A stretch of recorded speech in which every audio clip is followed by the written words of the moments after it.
tous. Nous sommes réunis ce jour pour parler de la relation existante entre les jeunes et la politique en général.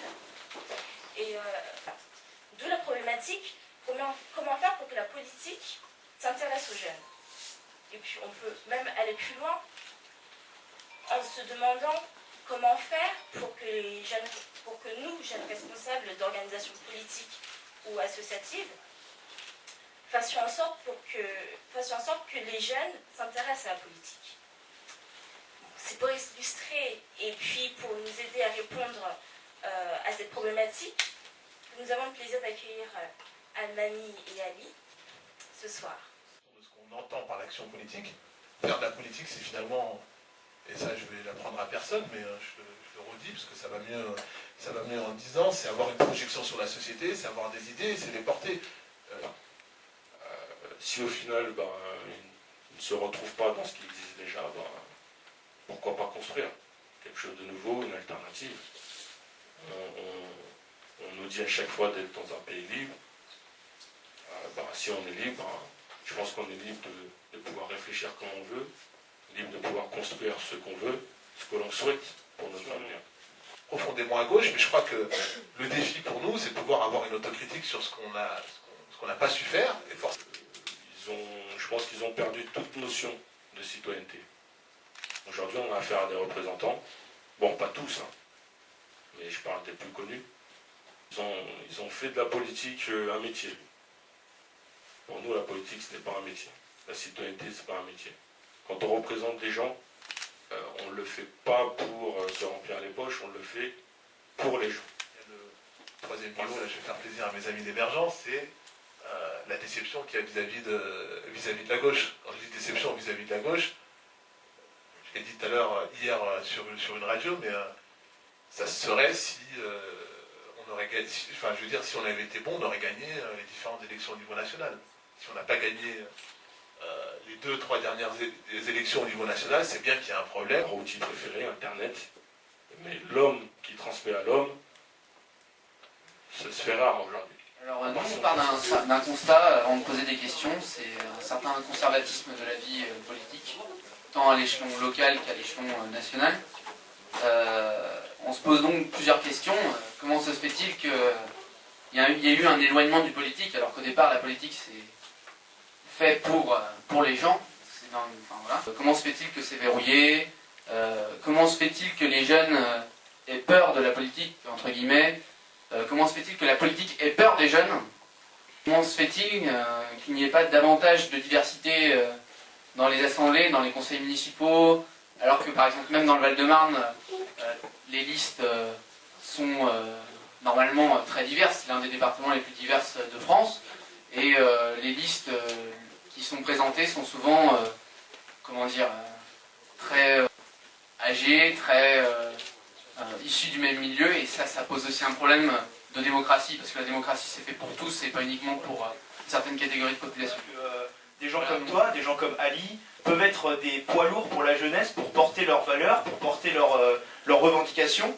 Est-ce que tu penses que ton action est plus efficace à l'extérieur d'un parti, ou est-ce que tu penses pas... Sur ce sujet, celui de la discrimination positive, donc là la question s'adresse à vous deux, savoir ce que vous en pensez, notamment le fait de mettre des jeunes issus de la diversité, par exemple sur des listes électorales ou autres. Donc il y a eu plusieurs points, notamment Almami, lorsque tu parles du fait que tu te sentais ni de gauche ni de droite.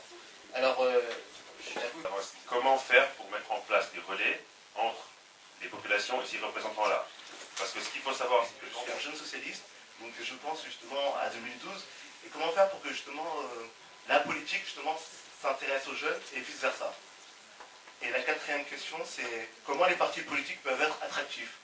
Donc moi j'ai un constat qui est clair, c'est que, voilà, comme j'ai dit tout à l'heure, je suis un jeune socialiste, donc j'ai 23 ans, et que la moyenne d'âge dans mon parti, donc je parle au niveau du Parti socialiste et non au MJS, c'est à peu près 49 ans, ouais, pour ne pas dire 50, parce que voilà, à un moment c'est qu'il y a un vrai problème. Il y a un vrai problème, c'est qu'en général, c'est que nous voyons justement, enfin du PS, quoi, c'est notre PS, on se dit de gauche, on n'arrive même pas, entre guillemets, on n'arrive pas à motiver justement entre guillemets, notre électorat, parce qu'en général, les jeunes, ils votent à 80% à la gauche, et donc voilà, c'est un problème qui est Cette resté. question représente pour le PS, et notamment pour les leaders du PS, des mouvements tels qu'Émergence. Ça, c'est la première question.